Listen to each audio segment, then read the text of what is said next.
काम करना है। सबसे पहले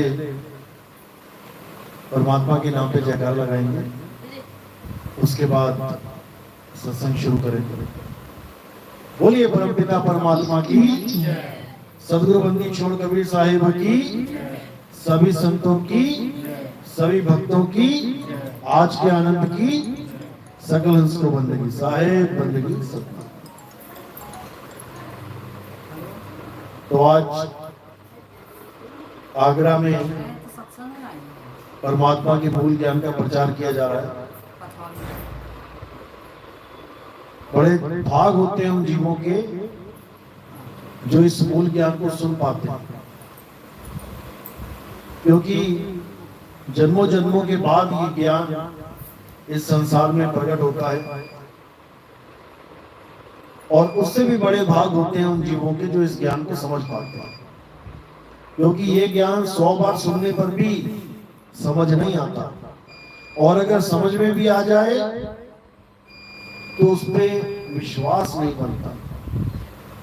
ये मन डराता रहता है कि जो कुछ आज तक तुम कर रहे थे ये सब इसमें छोड़ने के लिए बोला जा रहा है, कहीं ये रास्ता गलत ना हो, हमारी सारी पूंजी नष्ट हो जाए, ये मन डराता है। लेकिन ऐसा होता नहीं है। ये रास्ता वो रास्ता है जो बड़े बड़े महात्माओं को नहीं मिला। हजारों साल की उम्रें लेके आए सतयुग द्वापर त्रेता में उन ऋषि मुनियों को नहीं मिला। वो भी बेचारे नहीं समझ पाए कि तंत्र मंत्र जंत्र, ये पूजा पाठ हवन यज्ञ, इससे मुक्ति नहीं मिलती। इसी के सहारे वो अपना पूरा जीवन जी के चले गए, लेकिन कोई भी उस परमात्मा तक नहीं पहुंच पाया। क्यों नहीं पहुंच पाया? क्योंकि जहां परमात्मा रहता है वो स्थान ही गुप्त है। वहां तक पहुंचने के लिए आपको कोई भेदी गुरु की जरूरत पड़ती है। भेदी गुरु का मतलब होता है जो आपको भेद बताए कि परमात्मा तक कैसे पहुंचना है। आपको कोई मंत्र जंत्र तंत्र ना देवे, कुछ नाम ना जपने के लिए दे देवे, नहीं तो आप परमात्मा से दूर हो गए। जप देने वाले गुरुओं को जपी कहा जाता है, जपी। और तपस्या कराने वाले गुरुओं को तपी कहा जाता है। और घर बार छोड़ के जंगलों में जो चले जाते हैं उनको सन्यासी कहा जाता है। जपी तपी सन्यासी, इनसे भक्ति ना हो, ये भक्ति नहीं कर सकते। ये केवल मंत्र जप सकते हैं, जप जप के सिद्ध कर सकते हैं, सिद्ध पुरुष बन सकते हैं, लेकिन ये परमात्मा को नहीं पा सकते, क्योंकि इनको भेद ही नहीं पता होता परमात्मा है कहां। जहां परमात्मा छुपा हुआ है उस जगह को ये जानते ही नहीं। और उसके बदले कहां चले जाते हैं? कोई स्वर्ग में चला गया, कोई महास्वर्ग में चला गया, कोई वैकुंठ धाम चला गया, कोई गोलोक चला गया, कोई शिवलोक चला गया, कोई ब्रह्मलोक चला गया। इन लोकों में चले जाते हैं। इन लोकों में जाने से मुक्ति नहीं होती, इनको वापस आना पड़ता है।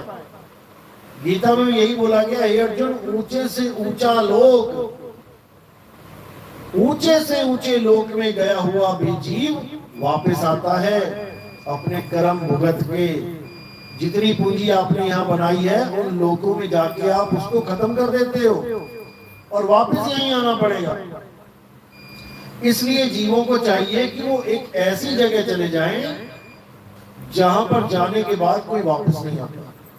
और वो क्या है? वो है शब्द। उसी शब्द में हमने समाना है जिसको परमात्मा बोला गया है। इसीलिए बोला गया कि जाप मरे अजपा मरे अनहद भी मर जाए, सूरत समाए शब्द में वाको काल न खाए। जो लोगों में जाते हैं वो एक तरह की जनता यानी आम जनता बन जाते हैं। जो भी लोक में जाएगा, आज हम स्मृति लोक में है, जनता की तरह बैठे हैं यहाँ पे। और इस लोक का, 3 लोक का राजा कौन है हमें ये भी नहीं पता। मुसलमान कह रहा है अल्लाह ने बनाई दुनिया, ईसाई कह रहा है गॉड ने बनाई दुनिया, हिंदू कह रहा है परमात्मा ने बनाई दुनिया, सिख कह रहे हैं वाहेगुरु ने बनाई दुनिया। लेकिन वो अभी तक, आज तक कभी किसी के सामने नहीं आया। किसने बनाई किसी को नहीं पता।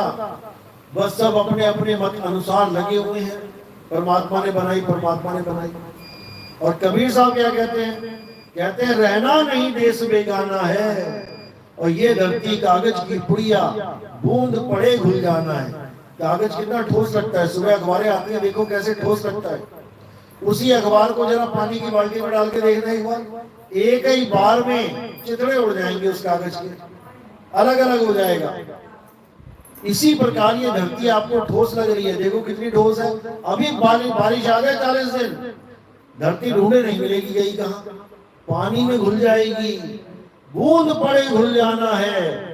बड़े बड़े मकान देखो बाढ़ में कैसे धराशायी हो जाते हैं, मकान खड़ा रह जाता है, नीचे से मिट्टी सरक जाती है, पानी में घुल जाती है, और पूरा मकान पानी में। कितना सीमेंट लगाओगे, कहाँ कहाँ लगाओगे? सब मिट्टी में मिल जाना। इसलिए साहिब कह रहे हैं ये हमारा देश है ही नहीं, हम गलती से इस देश में आ गए। रहना नहीं देश बेगाना है। बेगाना यानी हमारा नहीं है, हमारे परमात्मा ने नहीं बनाया, ये किसी और ने बनाया है। जिसने बनाया है वो इसका नाश भी कर देता है। किसने बनाया ये? अगर परमात्मा ने बनाया होता तो इसका नाश ना होता कभी, क्योंकि परमात्मा की बनाई हुई चीज कभी नाश नहीं हो सकती। इसका किसने इसको बनाया है? इसको काल ने बनाया है। ये 3 लोक काल भगवान की संपत्ति है। 3 लोक एक जेल है, पाप पुण्य 2 जाल, और सारा जग भोजन बना, खाने वाला काल। आज आप परिवारों के साथ बैठे हैं, अपने परिवारों में मस्त हैं, आपको नहीं पता कि कभी भी ये काल आके आपके परिवार के किस सदस्य को खा जाए। आप सोच भी नहीं सकते कि आज का ही दिन आपके पिताजी का आखिरी दिन है, आज का ही दिन आपके बच्चों का आखिरी दिन है। किसका आखिरी दिन है ये कोई नहीं ये समझ सकता। क्या पता आप ही का आखिरी दिन हो, आज आपको ही काल खाने आए। इस प्रकार ये काल सबको खा जाएगा, कोई नहीं बचने वाला। इसलिए साहिब ने बोला कि बचना चाहो काल जाल से, चीनो शब्द हमारा, और कहे कबीर अमर कर राखूं जो निज होए हमारा। काल जाल से बचना है तो हमें शब्द को चीनना पड़ेगा। शब्द क्या है? जो गुरु हमें ज्ञान देता है उसी ज्ञान को शब्द कहते हैं। अब जिसको मिल गया 52 अक्षरी वाला गुरु, वो दे देगा 52 अक्षरी नाम, हिंदी के नाम, पंजाबी के नाम, उर्दू के नाम, अंग्रेजी के नाम। जैसी भाषा का गुरु और जैसी भाषा का चेला होगा वैसी भाषा का नाम पकड़ा दिया जाएगा। और तुम्हें लगेगा हमें तो गुरु जी ने बहुत अच्छा नाम दे दिया, अब हम घर जाके जपेंगे इसे। अच्छा नाम नहीं दे दिया, तुम्हें बर्बाद कर दिया उस गुरु ने। तुम्हें काल के हाथों में सौंप दिया कि ले भाई ये तेरा पक्का हो गया जी, पेट भर अपना। क्योंकि काल तो सबको खाएगा। कहीं भी एक्सीडेंट होता है, अखबारों में क्या लिखा जाता है? 4 लोग काल के ग्रास हो गए, 4 लोग काल के मुंह में चले गए। कौन है ये काल जो सारी दुनिया को खाता है फिर भी उसका पेट नहीं भरता है? रोज मौत, रोज मौत। और उस काल से बचाने के लिए औरतें करवा चौथ रखने लग जाती हैं कि करवा चौथ रख ले तो हमारा पति बच जाएगा। और करवा चौथ वाले दिन ही जाके देख लेना, उससे अगले दिन जाके देख लेना हॉस्पिटलों में कैसे मौतें हो रही हैं। अब उन लोगों को जाके पूछो, उनकी बीवियों को, कि जो बंदा मरा उसकी बीवी को पूछो जाके, तुमने करवा चौथ क्यों नहीं रखा था कल? तो क्या बोलेगी? बहन मैंने तो रखा था, लेकिन अब आई को कौन टाल सकता है? जब आई को टाल नहीं सकता तो किस भरम जाल में फंसे हो कि तुम्हारे करवा चौथ रखने से तुम्हारा पति बच जाएगा? जब खुद ही जानती हो कि आई को नहीं टाल सकता तो ये पाखंडवाद क्यों?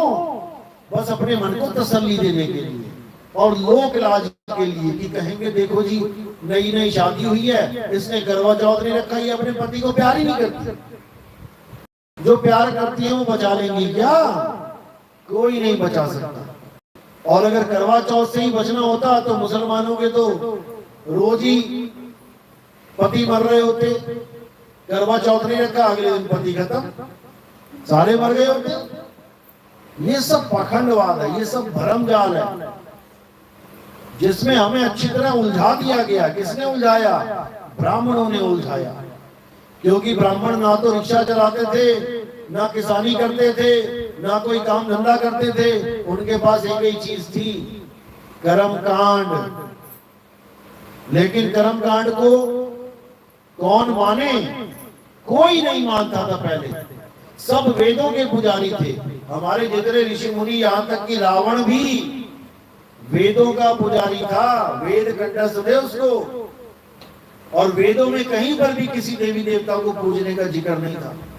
वहां पर यह बोला गया, न तस्य प्रतिमा अस्ति, परमात्मा का कोई स्वरूप नहीं है, परमात्मा की कोई प्रतिमा नहीं है। लेकिन फिर भी वो राजाओं की तरह सब पे शासन करता है। उसको राजा बोला गया। कई लोगों ने उस राजा वर्ड को उठा के बोल दिया, देखो राजा लिखा है, यानी वो आदमी की तरह है। अरे आदमियों का राजा आदमी है तो जानवरों का राजा शेर है, फिर तो परमात्मा शेर जैसा होता। लेकिन अपनी अपनी बुद्धि लगा के लोगों ने इसका विस्तार कर दिया, इस पाखंडवाद। तब ब्राह्मणों ने क्या किया? ब्राह्मणों ने लोगों को मूर्ति पूजा में उलझाया, पत्थरों में उलझाया। क्यों उलझाया? क्योंकि वो उनका काम है, उनका कर्म है। आप चमड़े के जूते पहनते हो, लेकिन जिस देश में चमड़े के जूते पहनना अलाउड ही नहीं है, वहां तुम क्या कर लोगे? एक जूता न बेच पाओगे। इसके लिए तुम्हें कोई ना कोई जुगत लगानी पड़ेगी, तुम्हें कुछ ना कुछ भरमाना पड़ेगा लोगों को। तुम्हें कहना पड़ेगा, भले तुम ना पहनो, लेकिन चमड़े के जूते घर में रखने से सुख शांति आती है। अब जो बेचारा दुखी है वो कहता है, यार सच में क्या, चलो करके देख लेते हैं। बिक गया ना जूता, जूता बिक गया। कहते गंजे को कंघी बेच के आओ, जिसके बाल नहीं है उसको कंघी कैसे बेचोगे? लेकिन जो जुगत लगाते हैं वो कंघा भी बेच आते हैं। क्या कहते हैं वो? कहते हैं जी इस कंघी से जब आप खुजाओगे ना, आपको बहुत मजा आएगा। कंघी से खुजाते हैं कई लोग। अब भले बाल सिर पे नहीं है, लेकिन खुजली के लिए ले ली, जुगत लग गई, कंघी बिक गई। इसी प्रकार ब्राह्मणों ने भ्रम फैला दिया कि तुम रोज उठ के भगवान के यानी पत्थर की पूजा नहीं करोगे तो तुम नरक में जाओगे। अब डर के मारे जो अज्ञानी जीव थे, उन्होंने उस पत्थर को घर में रख लिया। कोई खुद चल के नहीं आए भगवान तुम्हारे घर कि कोई कहे कि नितिन दास भगवान के खिलाफ बोल रहा है। तुम खुद लेके आए हो, आज भी लेके आते हो। दुकानों पे जाते हो, कितने की मूर्ति है जी? 100 रुपए की। नहीं नहीं नहीं, 80 की दे दो जी। लगाते हो कि नहीं हिसाब किताब? वैसे तो 5000 की बोलते हो भगवान के नाम पे। वहां पर भी तुम हिसाब लगाते हो, वहां पर भी तुम तोल मोल भाव करते हो। तो तुमने तो भगवान को खरीद लिया भाई, 20 रुपए में सस्ता। भगवान ना हो या आलू गोभी हो गई, और 80 रुपए का भगवान लाके घर में रखते हो और 80 करोड़ की मांग करते हो, हे भगवान मेरी कंपनी चल पड़े। 80 रुपए का भगवान लाके 80 करोड़ कमाना चाहते हो तुम। यही भरमजाल है। तो जब ये वेदों पुराणों के देश में जब पत्थर पूजा आने लग गई, वेदों में नंबर 1 भारत है, जब ये पत्थर पूजा आने लग गई, वहीं से काम खराब हो गया। अब ये इंसान भारत का जो उसको मानता था जिसका कोई स्वरूप नहीं है, अब ये पत्थरों में उलझ गया। जोरदार खंडन हुआ इस बात का, सब संतों ने किया। कबीर साहब ने किया, रविदास जी ने किया, मीराबाई जो कृष्ण जी की मूर्ति खुद लेके गली गली में घूमती थी, उसने भी मूर्ति को त्याग के गुरु रविदास जी को गुरु धारण कर लिया। अगर उसको कृष्ण जी की भगत कहें हम सारी उम्र, तो कृष्ण जी की मूर्ति तो मीराबाई के पास थी। उसको गुरु करने की क्या जरूरत थी भाई? और वो भी ऐसा गुरु कर लिया जो खुद मूर्तियों के खिलाफ था। तो ऐसा गुरु तो कोई भी नहीं करता। लोग गुरु ढूंढते हैं अपने मुताबिक। अरे नहीं, वो फलाना गुरु तो ऐसे कहता है देवताओं की पूजा नहीं करनी, वो नहीं करेंगे, अपने मुताबिक ढूंढ रहे हैं गुरु।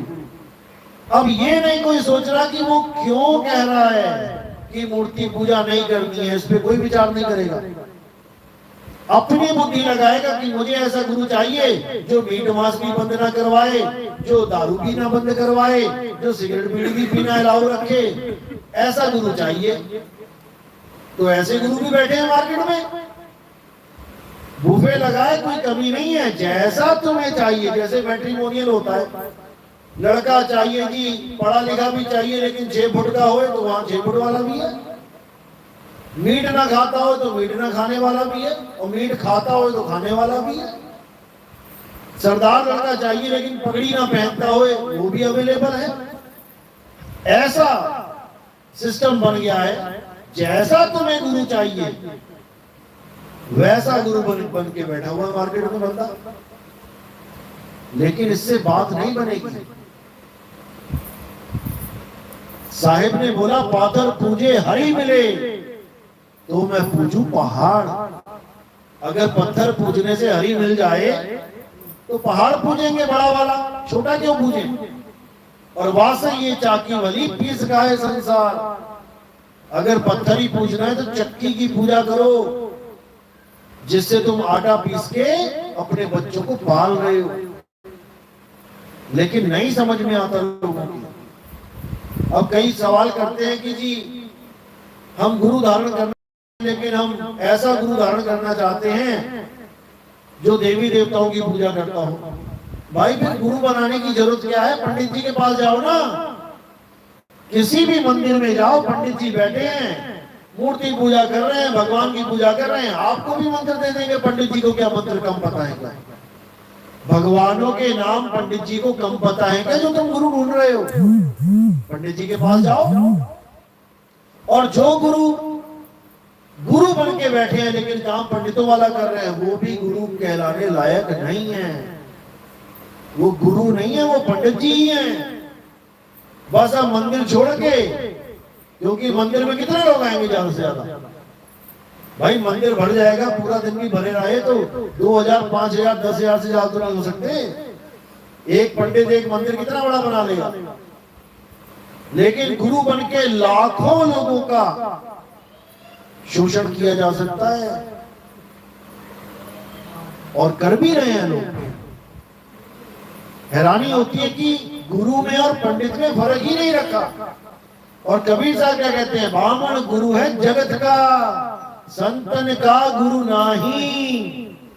ब्राह्मण गुरु है जगत का, जो भोले जीव है जगत में, जो भटक रहे हैं बेचारे, जिनको पत्थर पुजवा लो, गोबर पुजवा लो, गोबर की भी पूजा करने लग जाते हैं।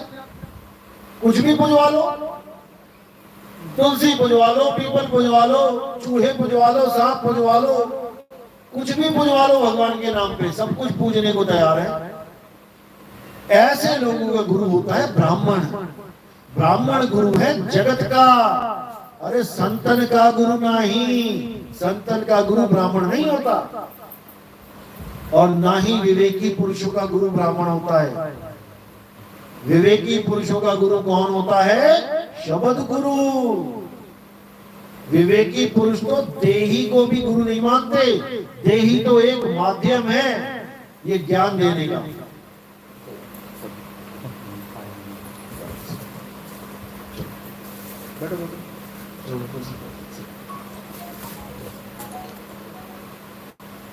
तो ब्राह्मण और संत, इनमें जमीन आसमान का अंतर होता है।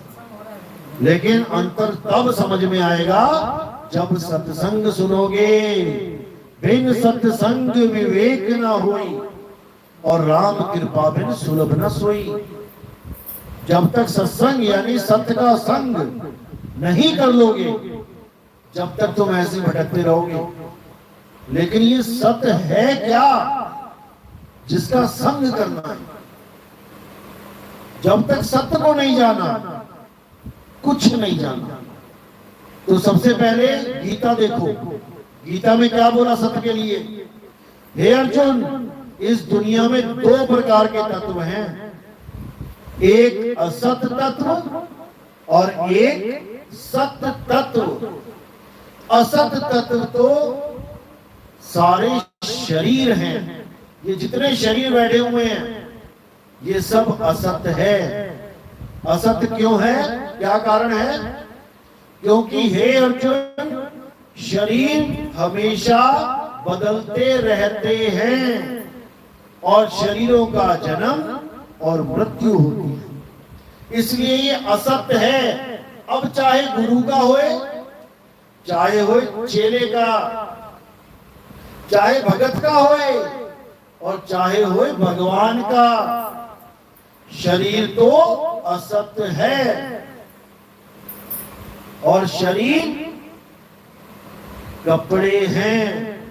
हे अर्जुन, हम तुम और ये समस्त राजा, हम कपड़े नहीं हैं, हम शरीर नहीं हैं, हम आत्मा हैं। तो असत तत्व हो गया शरीर। अब सत्य क्या है? हे अर्जुन, आत्म तत्व ही सत्य है, आत्मा ही सत्य है। आत्मा को ना कोई शस्त्र काट सकता है, ना अग्नि जला सकती है, ना वायु सुखा सकती है, ना जल भिगो सकता है। तो पूजा किसकी करने के लिए बोल रहे हैं? सत्य की कि असत्य की? सत्य की। और हम किसकी पूजा करते रहे? असत्य की। वो कह रहे हैं उसको शस्त्र काट नहीं सकता, यानी उसको तीर छू भी नहीं सकता, आत्मा को उसकी पूजा करनी थी। और हम किसकी करते रहे? जिसके पैर में तीर लग गया उसकी पूजा करते रहे। कृष्ण जी के कैसे शरीर छोड़ा उन्होंने? क्या हुआ था? पैर में तीर लगा था। राम जी ने शरीर कैसे छोड़ा? सरयू नदी में जल समाधि लेके जल ने शरीर को गला दिया। तो पूजा किसकी करनी थी? आत्मा की, जिसको जल गला नहीं सकता। और हम पूजा किसकी करते रहे? शरीर की, जिसको जल ने गला दिया, तीर ने छेद दिया। इसीलिए कृष्ण जी की बात कोई नहीं समझ पा रहा है आज। क्यों? क्योंकि सत्य बताने वाला नहीं मिल रहा। जो भी मिलता है झूठ पे झूठ, झूठ पे झूठ बता के माया इकट्ठी करके चले जाते हैं। आज एक टीवी खोल के देखो, आज यूट्यूब खोल के देखो, कितने लोग कृष्ण लीला सुना रहे हैं तुम्हें। क्या तुम्हें कृष्ण लीला नहीं पता आज तक? कितने लोग राम जी की लीला सुना रहे हैं, क्या तुम्हें राम लीला नहीं पता आज तक? गीता का पाठ करने वाले कितने बैठे हैं? 7 दिन का पाठ होता है गीता का। 7 दिन में पता नहीं कितनी बार आत्मा आत्मा आत्मा कर देते हैं, क्योंकि लिखा उसमें आत्मा आत्मा करने के बाद अंत में क्या करते हैं? शरीर की ही पूजा करवा के, चंदा चढ़वा के, पैसा चढ़वा के चले जाते हैं। अब कहां गई आत्मा?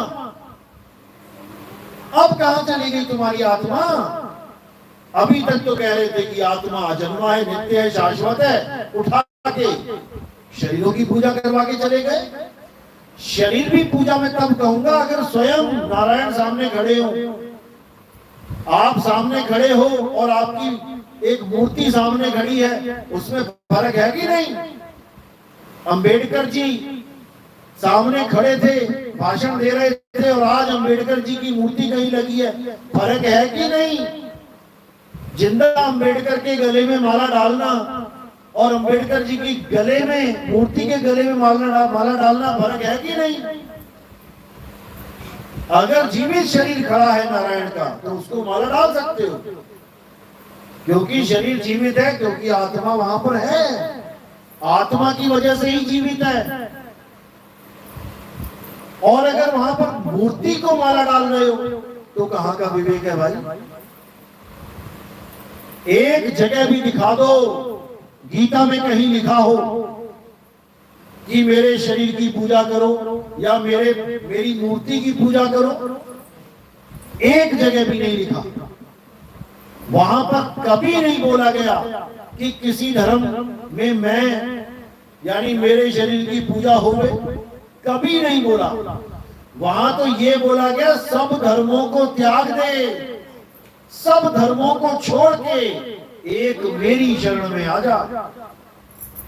सब धर्मों में सब धर्म आते हैं, हिंदू मुस्लिम सिख ईसाई, सब धर्मों को छोड़ दे। यानी कि अपने ऊपर ठप्पा मत लगवा कि तू हिंदू है कि मुसलमान है कि सिख है कि ईसाई है। अपने ऊपर सत्य का ठप्पा लगवा कि तू सत्संगी है, तू सत्य को जानता है। और सत्य का ठप्पा क्या है? आत्मा, आत्म ज्ञान। आत्म ज्ञान के बिना ना तो तुम कृष्ण जी के पुजारी हो, ना राम जी के पुजारी हो, ना अल्लाह के पुजारी हो, ना वाहिगुरु के पुजारी हो, और ना ही तुम कबीर पंथी हो। अगर तुम आत्मा के अलावा किसी मंत्र को पकड़ के जप रहे हो, बैठे हो, तो तुम कबीर पंथी नहीं हो, कबाड़ पंथी हो। क्योंकि साहिब क्या बोल रहे हैं? ना मैं जप में, ना मैं तप में। जब मैं जप में हुई नहीं तो ये कबीर पंथी क्या जपवा रहे हैं? अजर नाम, अमर नाम, अनाम, अकाम, पता नहीं क्या क्या रटवा दिया इस आदमी को, तोता बना दिया। और इनको समझाओ तो उल्टा गालियां सुनो। समझना तो बहुत दूर की बात है। सच्चों को ही झूठा बताते हैं, साचों को ये झूठा बतावे। और इन झूठों पे एतबार, निरंजन धन तेरा दरबार। निरंजन कौन? काल निरंजन। जन्म मरे जीव 84, काल निरंजन डाली फांसी। इस काल निरंजन को कोई नहीं जानता। अभी तुम्हारा बेटा जॉब पे जा रहा है, अभी खबर आ जाएगी ट्रक के नीचे आ गया, मर गया जी। अब बताओ कौन से भगवान की तुमने पूजा में कमी छोड़ी थी? भगवान को बचाना चाहिए था। जब हाथी को बचाने आ गए मगरमच्छ से, तो हम तो फिर भी आदमी है भाई, हमें क्यों नहीं बचा रहे? और जो दर्शन करने जा रहे हैं, केदारनाथ में गए थे, घर बार छोड़ के, गंदा पानी छोड़ के, उनको भी मौत से नहीं बचाया। अरे उनको तो बचा लेते। भगवान के घर गए थे, कहीं घूमने फिरने थोड़ी नहीं गए थे पिकनिक स्पॉट पे, नहीं बचाया गया। नैना देवी में भगदड़ मच गई, कितने लोग मारे गए। भगवानों के घर में ही जब तुम सेफ नहीं हो, तो इस काल की नगरी में कहां सेफ रहोगे? इन गांवों में, इन शहरों में। लेकिन किसी को समझ में नहीं आ रहा, बस एक एक दिन काटते चले जा रहे हैं। और साहिब कह रहे हैं ये अनमोल है, मानुष जन्म अनमोल है। और मिले न बारंबार, तरवर जो पत्ता गिरे बहुर न लागे डार। एक बार पत्ता गिर गया, अब पता नहीं कब नंबर लगेगा उसका दोबारा। ऐसे ही एक बार इंसानी चोला तुम्हारा हाथ से निकल गया, अब पता नहीं तुम्हें कुत्ता, बिल्ली, हाथी, घोड़ा, बंदर क्या बना के घुमाएंगे। ऐसी बंदूकें निकाल निकाल के लोग मारेंगे, भगाएंगे तुम्हें, हालत खराब हो जाएगी। इसलिए इंसानी जन्म की कदर करो। परमात्मा ने बुद्धि विवेक केवल इंसानों को दिया है। भैंस के पानी में जो पानी पीती है भैंस, उसमें एक मुट्ठी रेत डाल देना, रेता या बजरी डाल देना, वो पी जाएगी। उस बाल्टी में तुम बजरी डाल देना, 2 4 5 कंकड़, वो पी जाएगी पानी ऊपर ऊपर से सारा।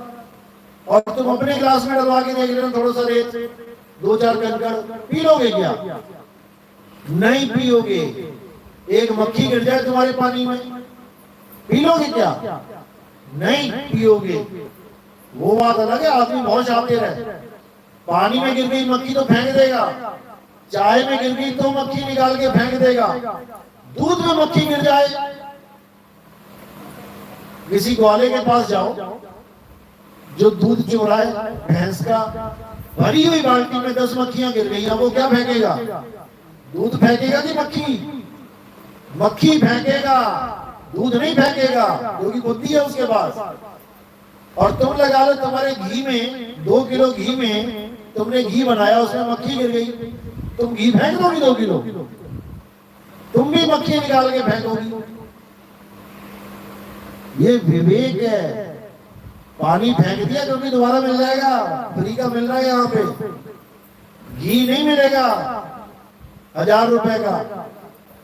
ये विवेक है। ये विवेक बार बार नहीं मिलेगा। इसीलिए इंसानी चोला मिलता है ताकि आप विवेक के द्वारा परमात्मा के सच्चे नाम का सिमरन करो और निकलो यहां से। लेकिन कब निकल पाओगे? जब तुम्हें गुरु भी विवेकी मिल जाए। अब अंधे को अंधा मिला, राह कौन बताए? चेला भी अंधा, गुरु भी अंधा, दोनों को लागा पेट का धंधा। चेला गुरु के पास गया है कि चलो संगत मिलेगी, मैं बिजनेसमैन हूं, थोड़ा सा मेरा बिजनेस बढ़ जाएगा, गुरु भाई के नाते लोग मेरी दुकान पे आएंगे। और गुरु देख रहा है चलो चेले बढ़ गए, मैं भी कोई प्रोडक्ट निकाल दूं, हल्दी, नमक, धनिया, च्यवनप्राश, देसी घी। ऐसा ऐसा हाल हो गया गुरुओं का कि कंपनियों से देसी घी खरीद रहे हैं और उसमें बाहर का कवर अपना लगा रखा है। 100 रुपए सस्ता खरीदते हैं और बिजनेस कर रहे हैं, ये बोल के कि हमारा देसी घी है। ऐसे भी गुरु बैठे हैं। दोनों को पेट का धंधा, ये भगवान को धंधा बना लिया इन लोगों ने। लेकिन जो विवेकी गुरु होता है वो इन चीजों से न्यारा होता है। वो केवल तुम्हें एक ही चीज बताने आता है कि शब्द है क्या, जिस शब्द में तुमने समाना है। भगवान का नाम है क्या, जिस नाम से तुम्हारा कल्याण होना है। जो नाम तुम अभी जप रहे हो, राम राम राम, कृष्ण कृष्ण, राधे राधे, अल्लाहु अल्लाहु, वाहिगुरु वाहिगुरु, कबीर कबीर, ये सब नाम तब बने हैं जब इंसान ने लिखना पढ़ना सीख लिया। का खा गा ABCD ये लिख लिए उसने। जब आदि मानव था तब लिखना बोलना भी नहीं आता था, तब भगवान का नाम कौन सा था? आज तो पढ़ लिख लिया इसलिए भगवान के नाम लेके बैठा है। कोई राम जप रहा है, कोई अल्लाह, कोई वाहिगुरु, केवल इन अक्षरों की वजह से। जब अक्षर भी नहीं थे तब क्या था? जब आदमी भी नहीं था तब क्या था? आज आदमी को निकाल दो इस दुनिया से, भगवान के नाम भी निकल जाएंगे। आदमी के अलावा बता दो कौन सा जानवर भगवान के नाम जप रहा है? कौन सा जानवर बातें कर रहा है भाषाओं में, हिंदी, पंजाबी, उर्दू में? आदमी को खत्म कर दो, इस पूरी दुनिया से भगवान का नाम मिट जाएगा, लेकिन भगवान नहीं मिटेगा। परमात्मा के नाम मिट जाएंगे लेकिन परमात्मा नहीं मिटेगा, क्योंकि परमात्मा स्वयं नाम है। स्वयं नाम है। और राम से बड़ा राम का नाम। और कौन सा नाम? ये 2 अक्षर वाला, रा और मां। किसी ने कहा भाई ये पर्ची ले जा, पूरी मार्केट में कहीं पर भी दे देना और खाना खा लेना, बस इस पे मेरा नाम लिखा है, चिंता मत करना। किसी बंदे ने बोला कि मेरा नाम लिखा है पर्ची पे, तू कहीं भी चला जाना, इस मार्केट में मेरा नाम चलता है, बस तू पर्ची दिखा देना, तुझे खाना दे दिया जाएगा। अब ये बात समझ में आ गई कि उस आदमी का इतना नाम चलता है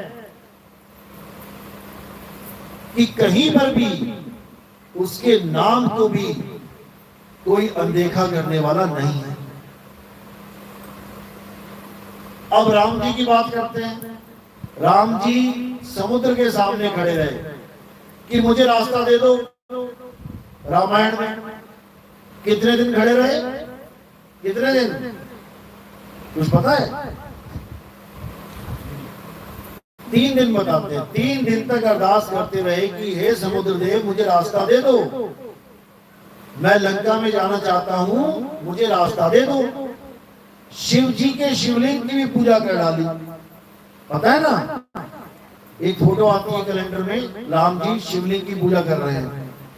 किस लिए कर रहे हैं? ताकि समुद्र रास्ता दे दिया समुद्र ने रास्ता। क्या समुद्र ने रास्ता दे दिया था? नहीं दिया।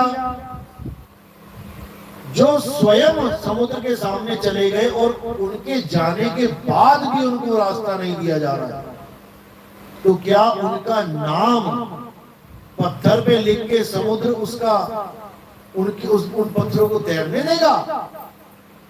जब स्वयं राम जी पहुंच गए वहां पे, जैसे किसी ने कहा था कि ये पर्ची ले जा मेरे नाम की, तो कहीं भी जाएगा ये पर्ची चल जाएगी। पर्ची छोड़ो, बंदा खुद पहुंच गया, उसकी अरदास रिजेक्ट कर दी गई, तो वो पर्ची क्या करेगी? जब आदमी खुद मार्केट में पहुंच गया, उसको खुद नहीं खाना खिलाया किसी ने, उसके नाम की पर्ची चलेगी क्या कहीं पे? इसके पीछे गुप्त भेद हैं। ये पत्थर क्यों तैरे? राम के नाम से नहीं तैरे। नल और नील नाम सुना है? नल और नील कौन थे? राम जी की सेना में थे। उनको वरदान था कि जो भी चीज तुम समुद्र में फेंकोगे,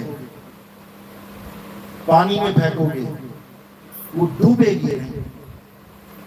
तो उनसे, उनके हाथों से ये पत्थर फेंकवाए गए थे ताकि वहां पे पुल बन जाए। तो पत्थर राम के नाम से नहीं तैरने लगे थे, पत्थर तैर रहे थे नल और नील के हाथों की वजह से। और किसने दिया था ये वरदान? किसने दिया था? सपने में भी नहीं पता लग सकता कि कौन है ये वरदान देने वाला। जिस दिन ये पता लग गया ना कि ये वरदान किसने दिया था, उस दिन सब कुछ भूल जाओगे। तब समझ में आएगा कि ये कोई और ही है जो गुप्त रूप से सबका भला करता है। वो सामने नहीं आता कभी किसी के। सामने देवी देवता आ जाते हैं, सामने भूत प्रेत आ जाते हैं, सामने पितर आ जाते हैं, लोगों के सपनों में आ जाते हैं, लेकिन वो कभी सामने नहीं आता। वो, उसको वाहवाही की जरूरत है ही नहीं। वो ऐसा है। और उसका भेद कब पता लगता है? जब कोई भेदी सदगुरु तुम्हारे जीवन में आए, तब वो समझाता है कि वो परमात्मा को कैसे पाया जाए। क्योंकि जहां वो छुपा है उस जगह को तुम कभी ढूंढते ही नहीं, और वो जगह है तुम्हारे पास। वो को कहां ढूंढे रे बंदे, मैं तो तेरे पास में। अब क्या है वो पास? जब ये समझ में आ जाएगा आपके, तब आप बाकी जगह ढूंढना छोड़ के केवल उसी जगह ढूंढोगे, तब वो चीज मिलेगी। मोबाइल रख दिया आपने अलमारी में और ढूंढ रहे हो तुम दूसरे कमरों में, नहीं मिलेगा। वस्तु कहीं ढूंढे कहीं, और कैसे लागे हाथ, गुप्त वस्तु तब मिले, भेदी लीजिए साथ। अरे भेदी लीना साथ में, दीनी वस्तु लखाए, कोटि जन्म का पंथ था, पल में पहुंचा जाए। करोड़ों जन्म लग जाएंगे उस परमात्मा को ढूंढने में, लेकिन अगर गुरु मिल गया तो एक पल में तुम्हें पता लग जाएगा मेरा परमात्मा है कहां, मैं ढूंढूं कहां। और जब ढूंढना शुरू करोगे तब अपने आप उसके पास पहुंच जाओगे। तो वो परमात्मा कहां रहता है? क्या बताया संतों ने कि जहां वो परमात्मा रहता है वो जगह अमर है। उसको कोई तोड़ नहीं सकता, मार नहीं सकता, जला नहीं सकता। किसको? आत्मा को। आत्मा में ही परमात्मा का वास है। आत्म में राम, राम में आत्म, चीनस गुरुमुख विचारे। गुरु ग्रंथ साहब कहते हैं कि आत्मा से परमात्मा और परमात्मा से आत्मा जुदा है ही नहीं, बस भरम रूप में हम भूले बैठे हैं उसको, इसीलिए जुदा दिखाई देते हैं, नहीं तो जुदा नहीं है। लहरों से सागर कैसे जुदा है? लहरें सागर के बिल्कुल पास हैं, लेकिन केवल एक गलती कर रही हैं कि हवा का साथ लेके समुद्र के ऊपर ही चल रही हैं। इसलिए समुद्र तो स्थिर है, लेकिन लहरें चलती हुई दिखाई दे रही हैं। और जब वो हवा का साथ छोड़ दे, तब वो लहरें कहां कहां जाएंगी? समुद्र को छोड़ के आगे भाग जाएंगी, समुद्र में ही समा जाएंगी, लहरें ही समुद्र हो जाएंगी। तो जब तक परमात्मा का भेद नहीं समझ में आया, ऐसे भागते रहोगे लहरों की तरह। और जब परमात्मा का भेद पता लग गया कि वो आत्मा में छुपा है, तो तुम आत्म सिद्ध हो जाओगे। अध्याय 3 17वां श्लोक 15-16 पढ़ो। उसमें क्या बोला है कि बहुत सी विधियां हैं देवताओं को प्रसन्न करने की, भगवान को प्रसन्न करने की। हवन करो, यज्ञ करो, पूजा पाठ करो, लेकिन किंतु जो अपनी आत्मा में रमण करता है, जो अपनी आत्मा में संतुष्ट है, जो अपनी आत्मा में सिद्ध है, उसके ऊपर कोई धार्मिक कर्म कर्तव्य लागू ही नहीं होता। उसको किसी मंदिर में जाके घंटियां बजाने की जरूरत नहीं, उसको कोई पूजा पाठ व्रत नित्य नेम करने की जरूरत नहीं, उसको किसी तीर्थ में जाके नहाने की जरूरत नहीं। वो अपनी आत्मा रूपी तीर्थ में नहा के परमात्मा रूपी भगवान को प्राप्त कर लेता है। अध्याय 18वां श्लोक। जो स्वरूप सिद्ध व्यक्ति अपने स्वरूप को प्राप्त कर लेता है, वो अन्य किसी जीव पर निर्भर भी नहीं रह जाता। अब उसे और कोई पार नहीं करेगा, अब वो अकेला ही पार हो जाएगा। जिसको तैरना आ गया गुरु के माध्यम से, अब वो गुरु का इंतजार नहीं करेगा कि किसी नदी में किसी ने धक्का दे दिया उसे, अब वो कहेगा जी बचाओ, गुरु जी बचाओ। अब वो स्वयं तैरेगा। उसी को स्थित प्रज्ञ बोला गया है गीता में। लेकिन ये ज्ञान आपको कोई नहीं समझाने वाला, क्योंकि इस ज्ञान को देने से धंधे खत्म होते हैं, धंधे चौपट होते हैं, बढ़ते नहीं हैं। इसीलिए कबीर साहब कह रहे हैं कि आत्म ज्ञान बिना नर भटके। कहां भटके? कभी काबा, कभी काशी। काबा कौन से धर्म के लोग जा रहे हैं? मुस्लिम। अब वो जा रहे हैं धार्मिक गतिविधियां करने, लेकिन कबीर साहब की नजर में वो भटकने जा रहे हैं। असली चीज को घर में छोड़ के भटकने जा रहे हैं बाजार में, और जो चीज चाहिए वो घर में पड़ी है। अरे घर में पड़ी वस्तु नहीं सूझे, और बाहर ढूंढन जासी, जल में मीन प्यासी, मुह देखते आवे हंसी। इसी आत्म ज्ञान को प्राप्त करना है। जब लगना चीनोगे आत्म, तब लगना मिली है परमात्म। आत्म चीने परमात्म चीने, संत कहावे सोई, और यह भेद काया से बाहर, बूझे बिरला कोई। ये भेद काया से न्यारा है, बाहर है। इस काया में मत ढूंढने लग जाना परमात्मा को। इस शरीर में परमात्मा नहीं रहता। कौन है इसमें? संतों तन खोजा मन पाया। इसमें मन बैठा है छुप के। मन ही श्रोता, मन ही वक्ता, मन ही निरंजन राया। मन ही निरंजन है, काल भगवान है, और ये सबके अंदर बैठा है, सबको नाच नचा रहा है, लेकिन कोई इसको समझ नहीं पा रहा। सब सोच रहे हैं कि हमारी मुक्ति हो जाएगी, हमें भगवान का नाम मिल गया। ये तुम्हें मन ने चक्कर में डाल दिया है। ये जप तप व्रत नित्य नेम पूजा पाठ तीर्थ मूर्त, ये सब माया जाल है। माया जाल यानी 3 गुण, त्रिगुणी माया। गीता में साफ बोला, जो त्रिगुणी माया को जान जाता है वही उसे लांग जाता है। जो त्रिगुणी माया को ही नहीं जानता, वो उसे लांगेगा कैसे? क्या है त्रिगुणी माया? रजोगुण, सतोगुण, तमोगुण। यानी पैदा होना, पलना और नाश हो जाना, ये 3 गुण की माया है। यानी बनना, ठहरना, बिगड़ जाना, सारी दुनिया 3 गुणों में है। मंदिर मस्जिद गुरुद्वारे 3 गुणों में है। ये मंत्र जंतर तंत्र 3 गुणों में है। ये जितनी मूर्तियां भगवानों की, पत्थर, ये सब 3 गुणों में है। ये तीर्थ मूर्त सब 3 गुणों में है। ये काया भी 3 गुणों में है। पैदा हुई है, पलेगी, नाश हो जाएगी। जो भी 3 गुणों में रह जाएगा, हे अर्जुन, वो कभी मुक्त नहीं हो सकता। 1,84 में जाना ही पड़ेगा। 3 गुण को लांघने वाला कोई बिरला होगा। और वो क्या करेगा? वो 3 गुणों से ऊपर उठ के आत्म तत्व को जान लेगा, जिसके कारण ये काया चल रही है, ये हाथ उठ रहा है, ये मुंह से अक्षर निकल रहे हैं। उस आत्मा को जानना ही परमात्मा को जानना है। खुद को पाना ही खुदा को पाना है।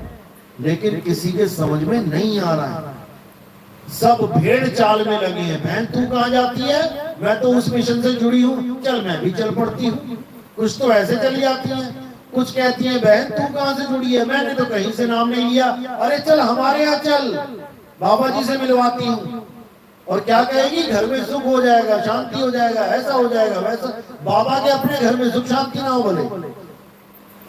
अपनी बहू और अपना बेटा 100 गालियां देते हैं बाबा जी को, तुम्हें सुख शांति दिलवा देंगे। और सबसे बड़ा ड्रामा तो अब चलने लगा है भूत प्रेतों के नाम पे। जिसके नहीं भी भूत है उसको भी भूत बना दो। इतना ज्यादा पाखंडवाद फैल चुका है भगवान के नाम पे कि आप सोच भी नहीं सकते। लोग अपने आप को संत कहला रहे हैं, हम भूत निकाल देंगे, प्रेत निकाल देंगे, और सत्संग करते हैं। और उसके बाद बकरा मुर्गा खाते हैं। ऐसे भी संत बने बैठे हैं, पीर फकीर बने बैठे हैं। और साहिब क्या कह रहे हैं? जो दूसरों की पीर यानी पीड़ा को जानता है, कबीर सोई पीर है, जो जाने पर पीर।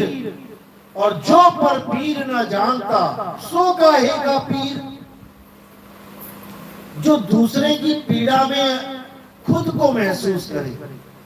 किसी और का एक्सीडेंट हुआ है, लेकिन खुद पे वो बात लेके आए कि अगर मैं होता वहां पे कितना दुख हो रहा होता, उसको भी उतना ही दुख हो रहा है, उसकी मदद करते हैं, वो है पीर। और जो दूसरों की पीड़ा कोई नहीं जानता, बकरे की गर्दन कटवा दी स्वाद के लिए, ये थोड़ी सी छोटी सी जीभ के स्वाद के लिए, जब नीचे चला गया गले से कोई स्वाद नहीं, केवल जीभ के स्वाद के लिए बकरा मरवा दिया, मुर्गे मरवा दिए तुमने। फिर कह रहे हैं कि अगर हम इनको ना खाएं तो ये बकरे ही बकरे, मुर्गे ही मुर्गे हो जाएंगे। बताओ, मुर्गों की फैक्ट्रियां लगा रखी हैं। जो मुर्गा 2 महीने 3 महीने में होता है बढ़िया, वो ये 11 दिन में तैयार कर देते हैं। कौन से मुर्गे मुर्गे हो गए? अरे तुम्हें खाने के लिए मुर्गे कम पड़ गए हैं, डुप्लीकेट मुर्गे तैयार करने पड़ रहे हैं। और तुम कह रहे हो हम इनको ना खाएं तो मुर्गे मुर्गे हो जाएंगे। इतना बुरा हाल हो चुका है इंसान का कि क्या बताया जाए। केवल इसीलिए क्योंकि सही मार्गदर्शक नहीं मिल रहा। अगर सही मार्गदर्शन मिल जाए तो किसी की भी बुद्धि में कोई कमी नहीं है। हिंदू, मुसलमान, सिख, ईसाई सब बुद्धि लेके बैठे हैं, बुद्धि चलने लग जाएगी उनकी। लेकिन जितने भी मार्गदर्शक हैं, इन लोगों ने बुद्धि भ्रष्ट कर दी है लोगों की। और ये तभी ठीक होगी जब हम सब एक सत्य को जान लेंगे। और सत्य सबके लिए एक है। ऐसा नहीं है कबीरपंथियों का सत्य कुछ और है, हिंदुओं का सत्य कुछ और है, मुसलमानों का सत्य कुछ और है, ईसाइयों का कुछ और है। अगर तुम्हारा सत्य कुछ और होता तो कहीं और होते तुम, यहां एक ही जगह नहीं होते। अगर तुम्हारा अल्लाह कोई और होता तो तुम्हें ऐसी जगह पैदा किया होता उसने जहां अल्लाह ही वाले मिलेंगे। अगर राम जी ने पैदा किया सबको और कोई मुस्लिम आ गया इस दुनिया में, तो मुसलमान की गलती नहीं है, गलती फिर राम जी की हुई। जब वही पैदा करने वाले तो क्यों मुस्लिमों को पैदा कर रहे हो भाई? अगर गॉड सारी दुनिया को पैदा कर रहा है तो हिंदुओं को पैदा क्यों कर रहा है? क्यों उनको कन्वर्ट करना पड़ रहा है हिंदुओं को? जा जाके तुम सीधे ही ईसाई पैदा कर दो, इन मिशनरियों का कोई काम ही ना रहे इस दुनिया में। क्यों नहीं पैदा कर रहा है गॉड? क्योंकि वो कभी भेदभाव करता ही नहीं है। उसने इंसान पैदा किया है बिना भेदभाव के। किसी भी धर्म में जाके देख लो, माँ के गर्भ से एक नाड़ू लटका होता है ना, नाभि में एक पाइप लगी होती है। किसी भी धर्म वाले की जाके देख लो, सबके पाइप लगा रखी है उसने। किसी का पक्षपात किया क्या कि मैं हिंदुओं के पाइप लगाऊंगा, भोजन जाता रहेगा, मुसलमान तो भूखा ही मरे वहां पे गर्भ में, या मैं मुसलमान बच्चे के लगाऊंगा केवल, ये काफिर है हिंदू, इनको तो गर्भ में ही मर जाना चाहिए। ऐसा तो किसी अल्लाह ने कभी नहीं करा। तो वो कुरान में कैसे बोल सकता है कि काफिरों को मार दो? जो गर्भ में नहीं मार रहा है बच्चों को, पैदा होने से पहले नहीं मार रहा है, वो पैदा होने के बाद कैसे बोल सकता है कि काफिरों को मार दो? काफिर मतलब बुत की पूजा करने वाले। जबकि पहली बुत की पूजा यानी पहली बार शरीर की पूजा किसने कराई थी? अल्लाह ने ही करवाई थी। जब सबको हुक्म दिया आदम को बनाने के बाद, मिट्टी से बनाया था आदम, मिट्टी से बुत बनते हैं। आदम को बनाने के बाद बड़े बड़े जो क्या बोलते हैं उनको, जो परियां हो गई या जो नबी हो गए, कुछ भी, उन सबको बोला कि इस आदम को सजदा करो, यानी उस बुत को बना के उसका माथा टिकवाया। तो पहली बुत परस्ती तो अल्लाह ने करवा दी, लेकिन किसी को नहीं समझ में आ रहा। अब बुत परस्ती काफिर हो गए, और तब किया तब अल्लाह के बंदे हो गए। लेकिन लोग समझ ही नहीं पाए कि अल्लाह ने अगर ऐसा हुक्म दिया तो क्यों दिया। क्योंकि अल्लाह ये कहना चाहता था कि अगर मुझे पाना चाहते हो, मुझे पाना चाहते हो, तो ये जो बुत है, बुत यानी शरीर किसका? आदमी का। इस आदमी के शरीर से ही प्राप्त होगा, इसको सजदा करना पड़ेगा, यानी इसकी कदर डालनी पड़ेगी। इस मनुष्य चोले की, इस मनुष्य चोले से ही अल्लाह मिल सकता है, और किसी चोले से अल्लाह नहीं मिलने वाला है। सबके पास, लेकिन उसको ढूंढ नहीं सकते। इसलिए बोला नर नारी और कीट पतंगा सार शब्द सब ही के संगा। वो परमात्मा सबके साथ है, लेकिन केवल इंसान चोले को ये बख्शिश मिली है कि इसके द्वारा हम उसे प्राप्त कर सकते हैं, नहीं तो नहीं। भूल जाओ। तो इसी को समझना है कि एक सत्य ही हमारा परमात्मा है, ना कि शरीर परमात्मा है। शरीर तो आते जाएंगे, जाते जाएंगे। तो इसी के साथ आज का सत्संग यही समाप्त करता हूं। तो जो नाम दीक्षा वाले हैं, प्रथम नाम दीक्षा वाले हाथ खड़ा करें। ठीक है, आप लोग आगे आ जाएं। और दूसरी दीक्षा वाला कोई है? ठीक है। बोले सतगुरु बंदी छोड़ सतगुरु सत्य कबीर साहिब की सदा ही जय हो। साहिब पंडित की सत्य।